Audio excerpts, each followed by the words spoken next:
Allô, bonjour, bonjour, soyez la bienvenue. Eh bien, si tu nous regardes pour la première fois, on va se présenter. Je m'appelle FIFA et je ne suis pas seule. Sur le plateau aujourd'hui, je suis accompagnée de ma tendre sœur Ingrid Nouté, bonjour. Bonjour Ingrid Nouté. Son chéri s'appelle Nouté. Vous voyez, les femmes mariées aiment s'assurer d'ajouter le nom du mari. En tout cas, c'est ça là. Ingrid Nouté, mais déjà merci d'avoir précisé, c'est Ingrid Nouté parce qu'aujourd'hui justement, nous allons parler de couple, de mariage. Donc voilà, tu as même introduit le sujet sans qu'on ne commence. Alors voilà, qu'est-ce que je vais dire? Je vais déjà te dire de prendre place. Si tu n'étais pas encore abonné, s'il te plaît, abonne-toi et je t'en prie, partage cette vidéo. Tu peux sauver un couple, tu peux encourager quelqu'un. Les gens traversent des choses, mais deux fois ne s'ouvrent pas. Parce qu'on a honte d'être jugé, parce qu'on a peur d'en parler. Si j'en parle, qu'est-ce qu'on va penser de moi? Donc, les chrétiens souffrent en silence. Yeah. Et cette vidéo pourra peut-être éduquer, encourager, aider un couple à se relever. Alléluia. Amen. Donc c'est ça, je n'ai pas encore donné le titre, je vais tout simplement te dire non seulement de t'abonner, mais d'aimer nos vidéos et en plus de poster un commentaire. Dites-nous de là où vous nous regardez. Alléluia. Donc voilà, et écoute la vidéo jusqu'à la fin. Ne commence pas à te dire, oh, j'ai d'autres choses à faire. Non, ma soeur, écoute jusqu'à la fin. Et ne te dis pas que, on va parler de couple, je suis célibataire, je ne regarde pas. Je pense même que ça, là, les célibataires devraient écouter l'émission d'aujourd'hui plus que les gens mariés. Parce que si toi, tu écoutes ce qu'on va dire aujourd'hui dans le célibat, tu ne vas pas vivre les mêmes défis quand tu vas rentrer dans ton mariage. Donc, célibataire ou marié, restez avec nous dans l'émission d'aujourd'hui. Donc voilà, bienvenue. Avant de commencer, on voulait faire un shout-out, Ingrid. Oui. C'est à qui le shout-out? Alors, le shout-out aujourd'hui, c'est à Priscilla Bonda. Je pense que je prononce bien ton nom. Ma sœur Priscilla est compagne d'armes dans le ministère Lyon Unis en Christ. Pourquoi, Priscilla, aujourd'hui, on te met sur les feux de projecteur? C'est simplement parce que je parlais avec FIFA et je dis, waouh, depuis que je fais les émissions, je regarde les commentaires. Puis Priscilla est toujours l'une des premières à commenter, à encourager. Priscilla, merci beaucoup. Je veux te dire que vraiment tes commentaires et vos commentaires aussi vraiment nous apportent du courage, nous fortifient, nous éclairent. Vos critiques nous permettent de nous améliorer. En tout cas, moi qui suis nouvelle dans la game. Et voilà, un shout-out à toi, Priscilla, et merci pour ton soutien vraiment. Et à toutes les Lyonnes et tous les auditeurs et spectateurs de YouTube qui nous regardent et qui prennent la peine de commenter. Alors, comment tu ne sais pas, peut-être ce sera toi la prochaine fois. Merci beaucoup, Ingrid, pour ce shout-out. Tu sais, on va profiter de faire un coucou à Port-Gentil. Oui. Parce que Priscilla est au Gabon, c'est une Gabonaise, laissez. Vous savez, quand on a dit Gabon, là, je me sens déjà que c'est une fille de chez moi. C'est une frangine. Yes. On les appelle les Gaboma. Les Gabonaises, en nous, on se dit, oh, c'est une Gaboma. Alors, ma Gaboma, quelque chose qui m'a fait rire dans son commentaire, Priscilla a dit, hé, leader, tu as mis rouge à lèvres sur les deux lèvres. J'ai dit, hé, regarde tout. On peut me surveiller comme ça, même on sait quand j'ai mis sur une lèvre, quand j'ai mis sur deux lèvres. Tu as remarqué ça? Oui. Waouh, ça m'a vraiment touchée, mais tu as bien vu. Je me suis exercée à le faire et voilà, je suis retournée à la normale encore. Je suis retournée avec mon rouge à lèvres sur une lèvre. Donc voilà, merci Priscilla. Bravo pour les commentaires et pour ton soutien. Alors, avant même de commencer, Ingrid, on va au Cameroun. Oui. Pour ceux qui nous regardent pour la première fois, les émissions Femmes éveillées sont une idée du ministère Lyon Unis en Christ, qui est un ministère des femmes passionnées de Christ. Et cette année 2025, nous avons pour projet d'aller au Cameroun. Donc, on va dire coucou aux Camerounais, on arrive. Voilà une Camerounaise qui est comme laisse-moi saluer les gens du pays. C'est comment? Oh, Jesus! Donc voilà, on ira au Cameroun, fait que déjà, on est en train de chercher les fonds. Yeah. Tu aimes ce qu'on fait. Ne sois pas indifférent. Dieu t'a béni un peu d'argent. Dis les filles, comment je peux soutenir ce projet? Au Cameroun, on aura une conférence de femmes, mais Tu ne veux pas rater ça si tu es au Cameroun, que tu sois à Yaoundé ou à Douala ou dans les autres villes, Bafoussa, mais les autres villes du Cameroun. S'il te plaît, viens. On aura une conférence, on va visiter les orphelins. On veut vraiment être sur le terrain et on prépare une grosse campagne d'évangélisation. Donc, s'il te plaît, ne nous laisse pas aller comme ça. Ton argent peut nous aider à aller loin. Ensemble, on va plus loin. Donc voilà, en parlant du Cameroun, je n'ai pas arrêté de dire que j'irais manger au Cameroun. Donc Ingrid, j'ai plus besoin de m'interroger, Cameroun, on mange quoi puisque tu es là, dis-nous un peu. Parce que affaire ndolé, affaire poisson, donne-moi un autre plat, tu te dis FIFA, arrivé au Cameroun, tu dois manger. En tout cas, FIFA, tu n'es pas prête. Parce que la variété de nourriture qu'il y a au Cameroun, mais je vais te dire le nom d'un plat. Il faut écrire ça. On appelle ça le nkui. Un cuit. Oui, quand tu vas arriver au Cameroun, il faut chercher le nkui. Les Camerounais, il faut dire dans les commentaires ce que c'est. Mais c'est bon, c'est très bon. Ok, d'accord. Ok, Ingrid, ton affaire d'un cuit, là, c'est un plat. C'est un cuit. Cuit. Vous voyez même le nom. De toute façon, je ne peux même pas dire le nom du plat, là, Ingrid. Je me demande si ton plat là, est crédible. Attends, on met quoi dedans? C'est à base de poisson, viande. Le nkui est un plat très organique. Tu sais qu'on est dans l'ère de la santé. On promet la santé ici. Le nkui, c'est une sauce gluante. Ne vous arrêtez pas déjà sur mon mot gluant, là. Je vous connais. Gluant. Après, c'est un mélange vraiment d'une écorce, si tu veux, et avec des épices, mais vraiment un mélange dont seulement les grands-mères maîtrisent la composition. Puis on accompagne ça avec le foufou, si tu veux, c'est une pâte de maïs. Et oui, il faut manger ça très chaud. Ok, donc sans viande, sans poisson. Sans viande, c'est pour la santé. Il faut laisser, c'est pas pour moi. Depuis que toi et moi marchons ensemble, je t'ai dit que j'étais végétarienne. On va te faire la version. Tu me proposes un plat sans viande, sans poisson. Moi, je vais quitter le Canada pour aller manger sauce, légumes au Cameroun. Ingrid, laisse ça, c'est pas... Quand tu es missionnaire... Ça va alors. J'ai dit, je ne vais pas aller au ciel et puis regretter pourquoi tu n'as pas mangé le poisson et la viande. Tu ne peux pas arriver au Cameroun, en Afrique. Tu me proposes plat végétarien, même le nom, même je ne peux pas dire kiwi. Bon, il faut attendre. On va te faire la version VIP. La version VIP, on te fait un petit sauté de légumes là, avec le poisson. Si tu veux, on met poisson et viande. Okay. Mais le cuit, d'abord, il faut le manger à l'original. Je vais te faire ça au Cameroun. À faire un kiwi, même le nom même ne sort pas bien. C'est-à-dire, quelque chose dans mon esprit me dit, ma soeur, laisse. Dieu même en train de me dire, ma soeur, FIFA, à faire un kiwi là, mieux, tu laisses ça comme ça. Alors, soyez bénis, c'était un shout-out au Cameroun. Donc, celles qui viendront à Yaoundé avec nous, il faut noter, si vous êtes végétarienne, le plat là, c'est pour vous. Oui. Moi, comme on n'a pas mis viande dedans, je dis, laisse, je m'en vais au Cameroun pour manger le poisson frais, la bonne viande. Donc, kiwi. Même le nom. Ça va aller. Ah, Ingrid, tu es comme mon progrès. Tu m'amènes au Cameroun pour manger plat végétarien. Non, je ne suis pas végétarienne.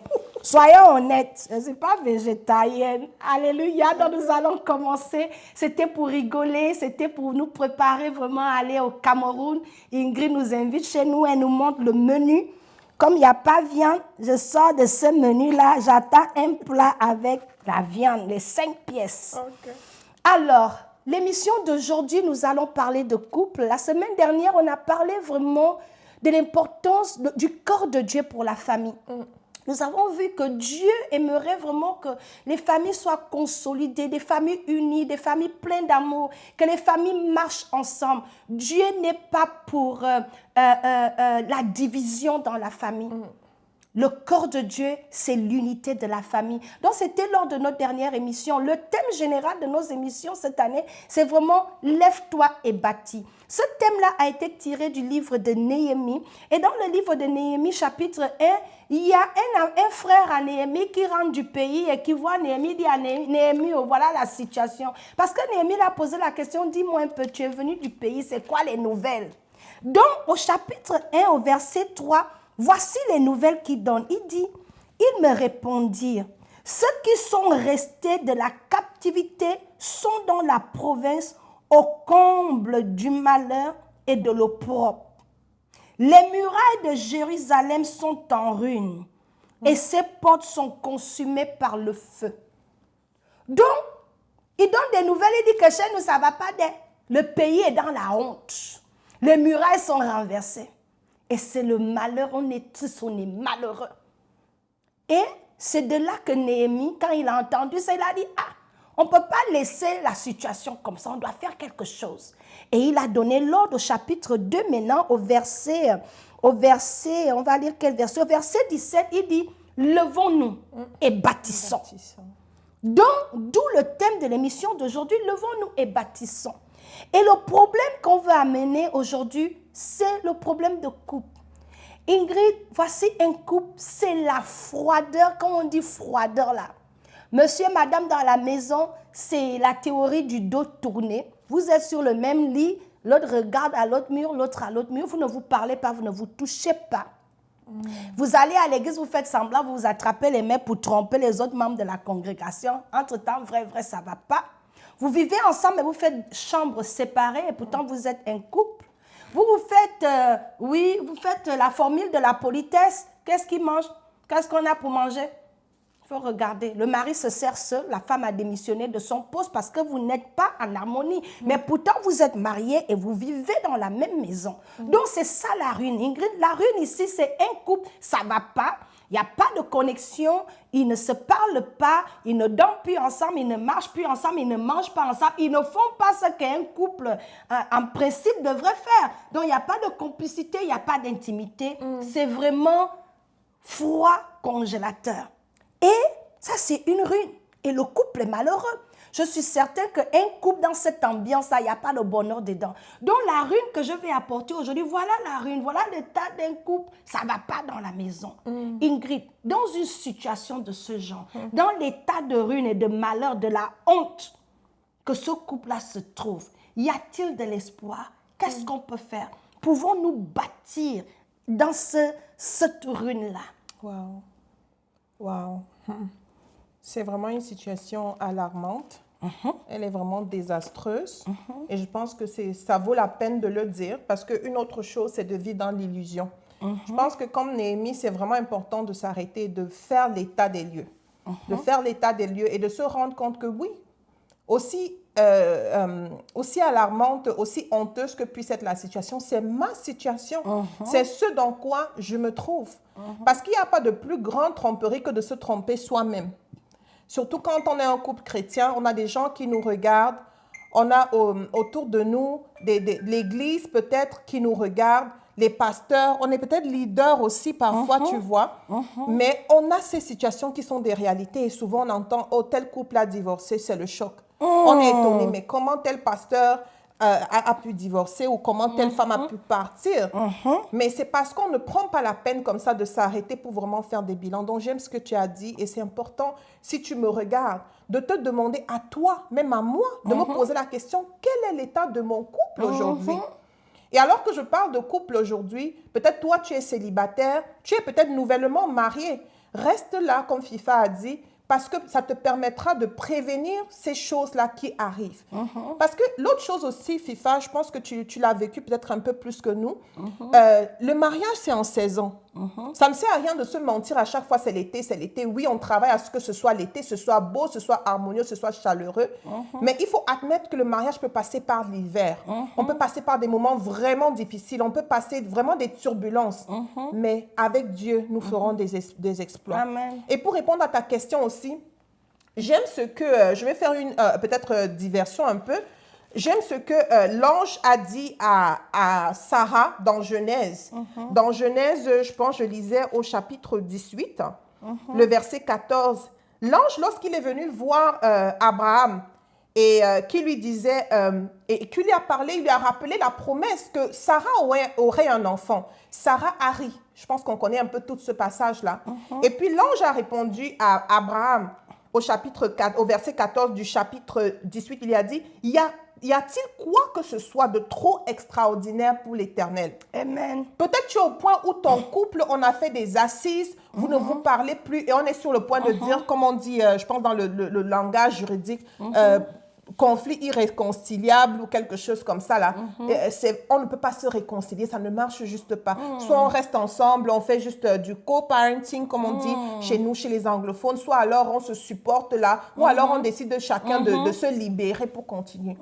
Le Seigneur te dit aujourd'hui, y a-t-il quoi que ce soit qui soit impossible à l'Éternel? Amen. Y a-t-il quoi que ce soit qui soit impossible à l'Éternel? Amen. Parce que la vérité est que tes actions, ou bien le fait de te lever, va partir du fait que tu as en vision quelque chose. Et cette vision-là naît de la foi. Amen. Pour que tu revoies ton couple net, pour que tu revoies ton couple se relever de ces ruines-là, il faut que tu puisses entrevoir au travers de ces décombres-là un couple debout à la gloire de Amen. Dieu. Et si tu n'as pas la foi et tu n'es pas capable de voir ces choses, c'est juste impossible de bâtir. C'est pour ça que je veux commencer d'abord à réanimer ta foi toi-même. Amen. Il faut vraiment que tu puisses réanimer ta foi. Toi, homme, toi, femme qui nous regarde, réanime ta foi pour dire que de ces cendres-ci vont naître la gloire de Amen. Dieu. De ces cendres-ci, Dieu sera encore glorifié. Parce que lorsque Dieu a donné le mariage, c'était vraiment pour que les hommes puissent voir l'intensité de l'unité entre Dieu, le Père, le Fils et le Saint-Esprit. Amen.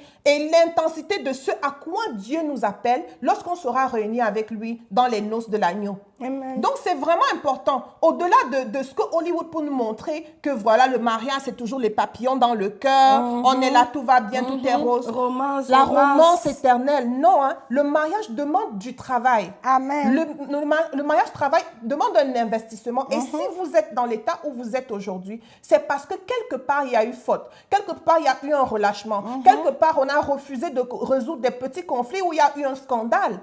Mais même les scandales, on va dire peut-être l'infidélité, ça n'arrive pas de façon subite. Il y a peut-être des décisions que vous avez prises ou des attitudes que vous avez laissées s'installer au fur et à mesure qui ont fait en sorte que ces ténèbres-là sont descendues. À moins de quelques régions dans le monde, très, très rarement, la nuit tombe sur nous et nous surprend. Paul pouvait dire que, ou alors l'exemple de la fourmi dans Proverbe 6, elle se prépare parce qu'elle sait que l'hiver viendra. L'hiver va venir. Donc, toi qui es jeune marié ou bien toi qui es célibataire aujourd'hui, il y a vraiment des petites préparations qui font en sorte que tu peux en fait prévenir ces choses de façon à ce qu'elles n'arrivent pas ou alors à pouvoir en sortir. Mais aujourd'hui, mon point vraiment, c'est d'insister pour dire que il y a de l'espoir. Tant que tu es en Dieu, ce Dieu de l'impossible là, ce Dieu qui a vaincu la mort, ce Dieu qui est sorti du tombeau, ce Dieu qui a ressuscité Lazare après 4 jours, il est le Dieu qui peut rebâtir sur d'anciennes ruines. Ne te décourage pas, nourris ta foi, crois encore que ton mariage peut renaître. Amen. Amen. Amen. Amen. Wow, merci beaucoup Ingrid. J'ai vraiment aimé lorsque tu as donné l'exemple avec Abraham et Sarah, lorsqu'elle arrive et le Seigneur a dit, y a-t-il quelque chose d'impossible à Dieu? Pour renforcer ce qu'Ingrid dit, je veux dire, peu importe how bad it is, comme on dit en anglais, il y a un Dieu. Dans le livre d'Ézéchiel, Dieu avait vu, Ézéchiel était dans la vallée des eaux desséchées sans vie. C'était un squelette. C'était un squelette il n'y a plus de chair, os et squelette. C'était mort, enterré, jusqu'à les eaux ont séché. Et Dieu a dit, est-ce que ces eaux vont revivre? Amen. Et on a dit, oui, les eaux vont revivre, subitement. Parce qu'on sait un Dieu capable de ramener à la vie ce qui est mort. Les eaux ont repris vie. Donc, ce qu'Ingrid dit est vrai, ça commence avec Dieu. Bâtir commence avec Dieu. As-tu encore cette foi-là pour ton mariage? Aujourd'hui, on veut t'encourager à dire qu'il y a de l'espoir pour ton mariage. Ingrid, je veux passer à la dernière question, qui est vraiment une question, je veux que ça soit pratique. Que ça soit vraiment les étapes, on fait comment? Je suis le mari, tu ne dors plus avec ton mari dans la même chambre. Vous faites chambre à part. On fait comment? Vous ne parlez plus. On fait comment? Vous ne mangez plus ensemble. On fait comment? C'est vraiment, vous vivez comme des colocataires. Ton mari n'est pas ton coloc. Donc, avant de te passer la parole, je vais lire un passage rapidement dans le livre de 1 Corinthiens, chapitre 7, au verset 5. La Bible dit, « Ne vous privez point l'un de l'autre, si ce n'est d'un commun accord pour un temps, afin de vaquer à la prière, puis retourner ensemble, de peur que Satan ne vous tente en raison de votre manque de maîtrise. » Dans ce passage-là, Dieu dit que, selon la Bible, ce n'est pas normal que vous ne soyez pas ensemble. Le seul moment où Dieu autorise que soyez un peu dos tourné, c'est quand vous vaquez à la prière et au jeûne. Ton mari et toi, vous n'êtes pas en train de jeûner, prier. Selon la Bible, là, c'est le seul moment où vous devez vous devez un peu vous séparer pour se concentrer sur Dieu. Si votre froideur n'est pas focalisée sur se concentrer sur Dieu, là, vous êtes dans l'erreur, vous êtes dans le péché, ce n'est pas biblique, ce n'est pas de Dieu. On voit ici que la seule fois que Dieu a suggéré que, ok, on peut comprendre, ne vous touchez pas, il dit c'est seulement si vous voulez vaquer à la prière et au jeûne. Oui. Mais j'aime ça que le Seigneur, il dit même malgré prière et jeûne, il dit rapidement. Attends, il me faut trouver une version qui dit que rapidement, en anglais on dit quickly, get back together. Rapidement, revenez ensemble. Donc, Dieu dit que même avec moi là, il ne faut pas vous éterniser que tu es tellement spirituel, tu vas jeûner jusqu'à, tu vas prier jusqu'à, tu ne touches plus ton mari. Dieu dit que même avec moi là, faites ça vite. Finissez avec moi rapidement, n'allez pas ensemble. Parce que si vous n'allez pas rapidement, vous allez ouvrir la porte à l'ennemi. Oui. Donc, ça commence avec des petites froideurs. Tu n'as pas parlé à ton mari un jour. Vous savez ce qui se passe? Le diable ne vient que pour tuer, pour voler, pour détruire. Un jour, c'est rendu une semaine. Et au fur et à mesure, une semaine, c'est passé un mois. Vous avez ouvert la porte à l'ennemi. Et deux fois, le diable n'a pas besoin d'une porte. Le diable a juste besoin d'un trou, fissure dans le mur. Il rentre. Le diable, c'est un délinquant. Il n'attend pas la porte ouverte. Le trou suffit pour rentrer. Et ce trou-là, ça peut être ton attitude, que l'orgueil est sur toi jusqu'à, tu ne veux pas demander pardon. Et quand on arrive à un mois, l'orgueil là te dit que, si tu demandes pardon, pourquoi c'est toi qui vas demander pardon? Et chacun reste dans ses positions. La Bible déclare que Dieu résiste aux orgueilleux. Donc, le moment où vous êtes dans cet orgueil braqué, que je vais te prouver que c'est moi qui sais faire les problèmes. Ton mari aussi, dans son ego, il veut te montrer que c'est lui l'homme. Il ne va pas te parler.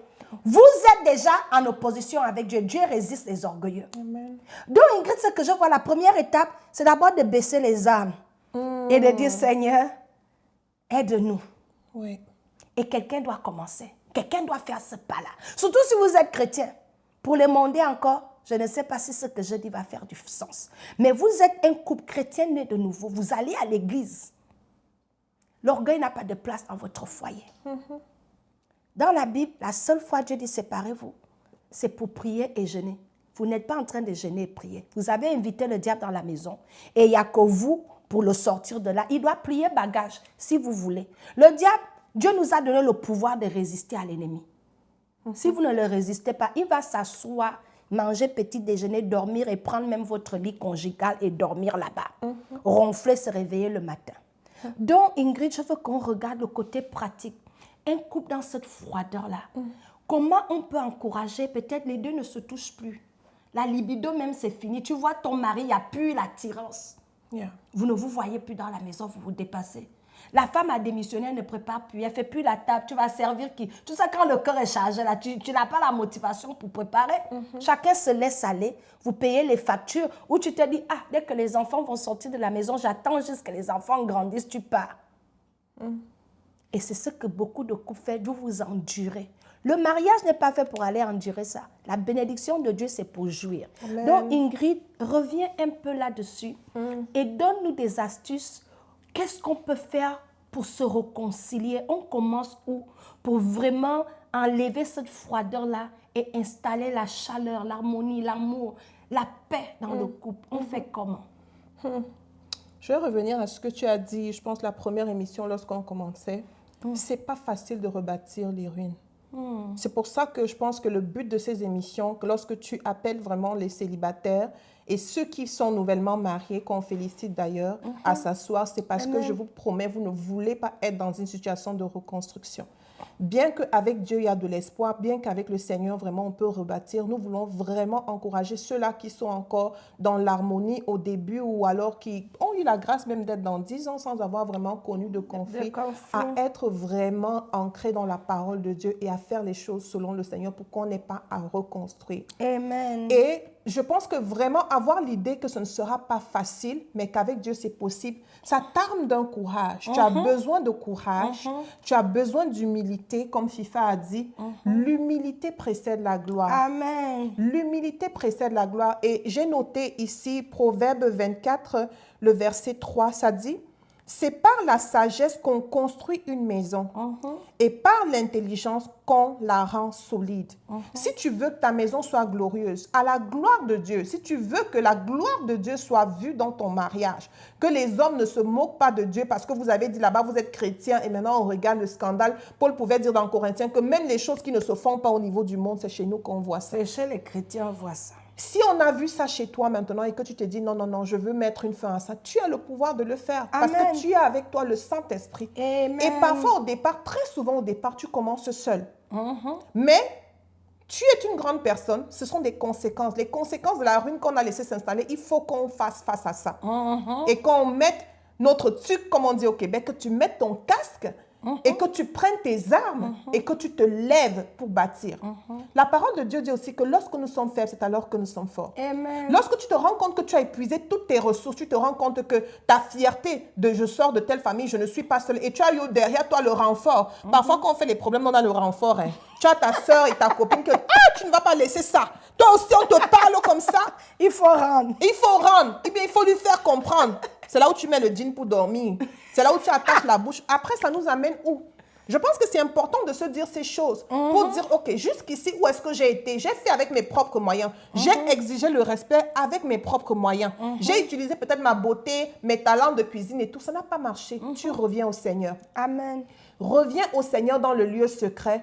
Ressource-toi au Seigneur, fortifie ton âme dans la prière, dans le jeûne, humilie ton âme. Le Seigneur dit qu'il ne dédaigne pas un cœur contrit. Amen. Il faut revenir dans le lieu secret, il faut avoir un cœur contrit, il faut s'humilier. Et Paul dit, lorsque nous sommes faibles, c'est alors que nous sommes forts. Parce que lorsque nous sommes dans cette posture d'humilité et de Seigneur, je ne peux rien, toi prends le contrôle. Alors Dieu se lève dans toute sa gloire. Amen. Il se lève et il va te donner les outils, comment maintenant procéder. Une chose, c'est la repentance. La repentance, pas seulement devant Dieu, mais devant mon mari, devant mon épouse, pour dire, voici où j'ai fauté. Et on a l'habitude de dire que même quand il y a un problème à 100%, tu as quand même ton 0,01%. So, répands-toi pour ton 0,01%. Laisse la personne avec ses 99,99. Quand lui sera prêt, il va se repentir. Amen. Mais n'attendons pas de l'autre de faire le pas, surtout si Dieu nous a donné cette assignment, cette tâche-là de rebâtir. Néhémie n'était pas concerné par les ruines de Jérusalem, il vivait au palais. Mais Dieu l'a choisi et il a senti cet appel. Est-ce que toi, ma soeur, tu entends la voix de Dieu qui te dit, la femme sage bâtit sa maison. L'insensé l'a détruit de sa propre main. Est-ce que tu entends la voix de Dieu? Si tu entends la voix de Dieu, n'attends pas ton mari, lève-toi. Commence dans le lieu secret. Lève-toi, humilie-toi, demande pardon et commence à prendre les actions une à la fois.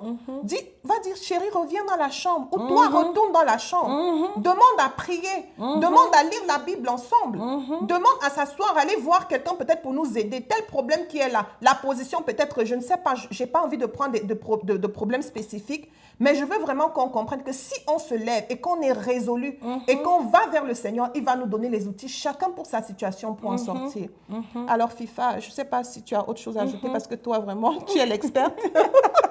Merci beaucoup, Ingrid. L'autre chose, c'est surtout nous les Africains, on a vraiment la misère à consulter les conseillers matrimoniaux, c'est-à-dire les gens vraiment spécialisés, rencontrer un coach et savoir que cette journée-là, c'est toi-même. Je me souviens, les premières années de mon mariage, on va dire les 5 premières années, j'étais dans une affaire, c'est-à-dire mon mari doit changer. Et un jour, le Saint-Esprit m'a dit, Fifa, on va commencer avec toi. Et le moment que j'ai donné la permission au Seigneur de commencer avec moi, ce que je voyais dans mon mari, je ne voyais plus ça.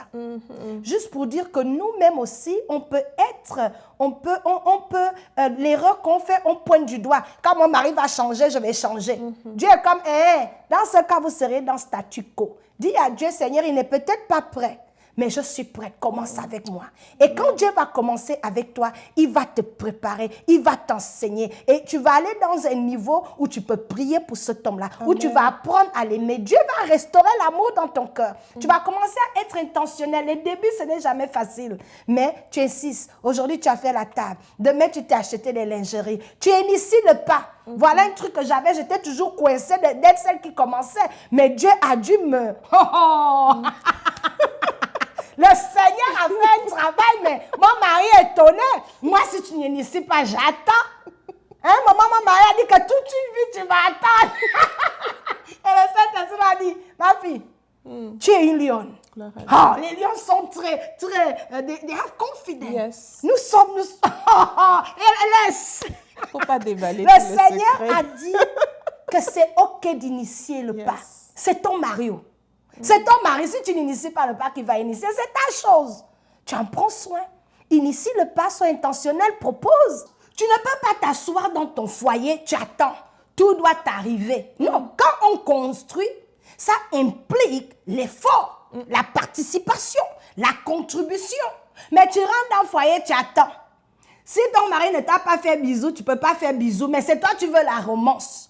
Il faut s'aimer ce que tu veux voir. Amen. Il faut s'aimer ce que tu veux voir. Tu cherches bisous, commence à pourchasser le chéri avec les bisous. Peut-être lui aussi c'est un gawa. L'erreur qu'on fait, on pense que nos maris sont les experts en romance. La romance, ça s'apprend. Amen. Si c'est toi qui es romantique, amène ton mari à être romantique. Si tu aimes les bisous câlins, donne. Ce qu'on sème, on récolte. Amen. Plus tu vas donner les bisous câlins, plus les bisous câlins vont revenir. Pas il y a les maris gawa. Ce ne sont pas tous les maris qu'on va dire c'est aujourd'hui à cause de la télé. Vous même quand vous connaissez nos maris africains, ils ont quelle romance? Quand tu as vu tes parents dans la maison grandir, tu les voyais faire bisous câlins. Donc, il ne faut pas en vouloir à ton mari. C'est juste qu'il a un problème, Dieu va l'aider. Donc, c'est d'initier. C'est de faire le premier pas. L'autre chose qui est tellement importante que je veux dire, ma soeur, la Bible dit que tu manges ou que tu boives, fais toutes choses pour la gloire de Dieu. Si dans ta tête, tu es dans ce mariage-là pour glorifier le Seigneur, le Saint-Esprit va être en partenariat avec toi. J'aime toujours raconter cette histoire et je vais dire encore cette histoire, surtout pour les jeunes mariés. Tu me regardes, tu nous regardes, on sort de loin. Je ne suis pas 20 ans dans le mariage parce que j'étais douée. J'avais la recette. Quelle recette? On est rentré dedans comme ça. Je me marie très jeune, Ingrid. Et là, je suis au Canada, sans famille, sans coach. Mais mon coach a été le Saint-Esprit. Le Saint-Esprit est un grand coach. Amen. Le verset que je vous ai codé dans 1 Corinthiens chapitre 7 là, c'est avec ce verset-là que le Saint-Esprit m'a attrapé, m'a dit, ma fille, je vais expliquer. Au début de mon mariage, quand tu jeûnes et que tu pries, ça veut dire que tu dois te consacrer à Dieu. Péché n'est pas autorisé. Donc dans ma tête, étant chrétienne, j'avais compris que, si on te fait bisous là, c'est le péché, ça peut te gaspiller le jeûne.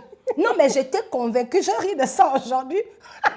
On sort de loin, Ingrid. Grâce à Dieu. Donc, du coup, tu es marié dans mon zèle. J'étais célibataire, tu as un style de vie, tu pries, tu jeûnes. Il n'y a pas un mari. Donc, tu es dans un jeûne comme ça, là, dans l'esprit. Je suis dans l'esprit. Et puis, tu vois seulement une main. Vous savez ce que je faisais? Je mets la lumière et dis à mon mari, je pense que tu n'es pas converti. C'est la vérité. Je pense que conversion, tu dis tu connais Dieu là. Non, c'est pas clair. La main là sort d'où? En plein Non, jeûne. mais ensuite, je m'asseyais. J'étais même sur le lit assise. Hé, Philippe, tu es sûr que toi, tu as accepté le Seigneur? L'ignorance. La Bible déclare que mon peuple périt faute de connaissance. Yeah. C'est l'ignorance. Et ensuite, un matin, il descend, je le vois aller au travail. Bonjour, chérie. Hi. Je dis, oh, c'est quel genre de hi qui est sec comme ça?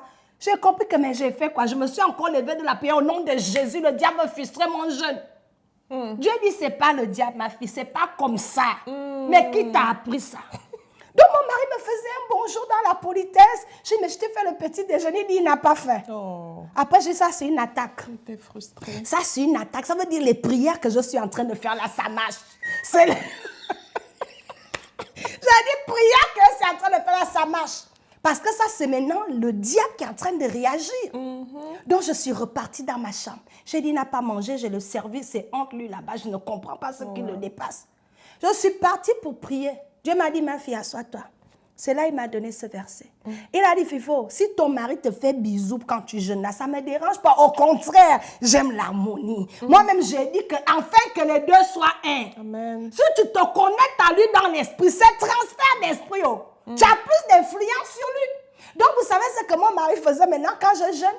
Il ne jeûnait pas avec moi. Il dit, fais ta chose. Parce que je faisais les jeûnes dans une méthode d'ignorance absolue qui me disait, fais seul. Mais quand Dieu m'a corrigé, là, vous savez ce que j'ai fait? J'ai dit, oh, donc ça veut dire qu'on doit même informer le mari qu'on jeûne. Je ne savais pas. C'est-à-dire, tu es marié, tu te lèves le matin, je jeûne 7 jours. Je décrète ça moi-même. Tu consultes qui? Est-ce que j'ai besoin de la permission de mon mari pour jeûner? Or, tu as besoin d'informer ton mari quand tu jeûnes. C'est quand je lis ça dans la Bible que je dis, hé, donc ce que je faisais là, c'est mauvais, mais Philippe a raison.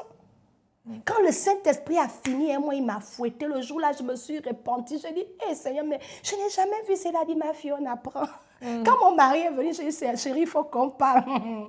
Vraiment, je suis désolée. Regarde un peu ce que j'ai lu. Je lui ai montré le verset.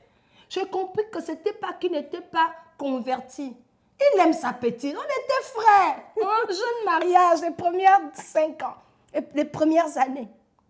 Et quand j'ai vu ce verset, j'ai demandé pardon. Parce que c'est là le Saint-Esprit a mis le doigt sur moi. Que tu penses que tu es trop religieuse, que tu es trop dans la foi. Tu es en train de frustrer ton mari avec tes affaires d'être spirituel.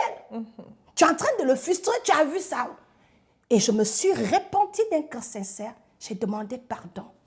On s'est réconciliés. Et ça a changé le système du jeûne. Maintenant, quand on jeûne, là, je ne jeûne plus seul. C'est un partenariat. Amen. On jeûne ensemble. On prie ensemble. Parce que maintenant, je fais les choses selon le standard de Dieu. Amen. Donc, je le frustrais par mes méthodes. Et mes méthodes étaient basées sur l'ignorance. Donc, il est important pour briser la glace, là, d'impliquer le Saint-Esprit et la parole de Dieu. C'est ça qui va nous délivrer de l'ignorance. Et Dieu parle de tout. Il va vous aider. Et le Saint-Esprit va vous donner les astuces, les petites idées. Fais ça, dis ça, fais ça, dis ça. Et au fur et à mesure, tu vas voir que le mariage est doux.